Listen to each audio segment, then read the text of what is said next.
Let's dive right into this explainer. Today we're unpacking a concept that didn't just stay neatly tucked away in an academic debate, it literally reshaped the globe. We're going to trace how a quiet, philosophical argument steadily morphed into the foundational blueprint for a brand new country. Think about the sheer, mind-boggling scale of this for a second. Back in August of 1947, a single line was drawn on a map, and that one line split a subcontinent populated by nearly 400 million people. 400 million! Just like that, they were divided into two independent nations. And the human reality of that line? Absolutely staggering. This massive geopolitical decision uprooted more than 14 million families practically overnight. Imagine people who had lived side by side for generations suddenly waking up to find themselves on the wrong side of a brand new international border. It triggered one of the deadliest, most violent mass migrations in recorded human history. But here's the thing, that line didn't just appear out of thin air. It was the ultimate physical manifestation of this exact concept, the two-nation theory. This was the idea that Hindus and Muslims sharing the Indian subcontinent weren't simply two different religious communities living in the same neighborhood. Nope, they were viewed as two entirely distinct nations, complete with different histories, customs, and totally different visions for the future. Part 1. Origins of the idea. Let's travel back a bit to see where this all started. This is a perfect example of the butterfly effect in action. It was essentially an intellectual relay race over decades that steadily built unstoppable momentum. So this didn't happen overnight. It was a slow, incredibly methodical buildup of identity and political strategy. The real spark here happened in the aftermath of the 1857 uprising against British rule. After the dust settled, the British colonial administration grew deeply suspicious of Muslims. They largely blamed them for the rebellion, since the last Mughal emperor had been its symbolic figurehead. Because of this, Muslim communities suddenly found themselves economically and politically sidelined. They were falling behind in education and government jobs compared to the Hindu majority, who were adapting a lot faster to English education. Right in the middle of this tense, shifting environment, a reformist named Sir Syed Ahmed Khan steps up. He realized that to just survive in this rapidly changing colonial India, marginalized Muslims really needed to protect their distinct identity. As we roll into the early 20th century, calls for Indian independence from Britain are getting louder and louder. But with those calls came a very specific, growing anxiety for Muslim political leaders. They were terrified that in a future, independent, fully democratic India, Muslims would just become a permanent political minority. They'd be forever outvoted by the Hindu majority. That deep-seated anxiety, that led directly to the creation of the All India Muslim League in 1906, an organization built specifically to safeguard Muslim political rights. Fast forward to 1930, and this political anxiety gets a very powerful poetic voice. In a famous address to the Muslim League, the philosopher Allama Muhammad Iqbal proposed the idea of a separate, consolidated Muslim state in the northwestern regions of India.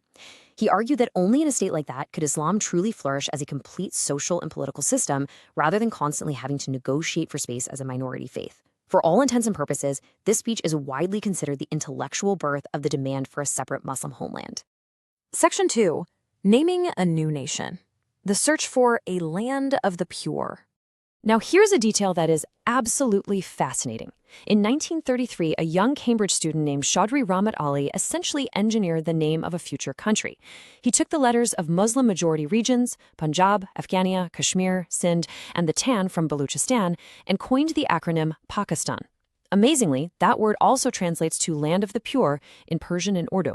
By doing this, he gave a concrete geographical target and a really catchy, meaningful name to what had previously just been this abstract theory. Section 3. The turning point, and a major shift onto the political battlefield. In 1940, the movement completely crossed the Rubicon. Muhammad Ali Jinnah led the Muslim League in passing the Lahore Resolution, which everyone later called the Pakistan Resolution. This was a total game changer. It was no longer just a request for political rights within India. This was a formal, hardline demand that Muslim-majority regions become fully autonomous, independent states. And what's super fascinating about Jinnah is that earlier in his career, he had actually been a massive advocate for Hindu-Muslim unity. But by 1940, his stance had fundamentally shifted. He bluntly laid it out there, asserting that Hindus and Muslims belong to completely different civilizations, built on conflicting ideas, and that forcing them into a single democratic state would inevitably lead to one community permanently subjugating the other.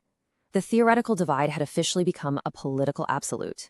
So how did this build into an unstoppable mass movement over the next 7 years? While negotiations between the British, the Indian National Congress, and the Muslim League just kept breaking down over and over again. And as politics stalled, communal tensions exploded into some truly horrific violence. The tragic Direct Action Day riots of 1946 in Calcutta left thousands dead. And honestly, it brutally convinced many leaders on all sides that peaceful coexistence within a single state was just no longer realistic. Partition became the only path forward. When the British finally granted independence in 1947, directly translating this academic theory into physical borders resulted in an unimaginably tragic human toll. These lines were drawn hastily, sometimes by officials who had literally never even visited the regions they were slicing right down the middle. It tore apart families, villages, and entire communities overnight. The mass migration and the sheer violence that followed resulted in an estimated death toll ranging from several 100,000 to well over 1 million people. Part 4, an unsettled legacy and the ongoing debates today. Looking at this impartially, we can see a really stark divide in how this history is interpreted, and it's absolutely vital we understand both sides here.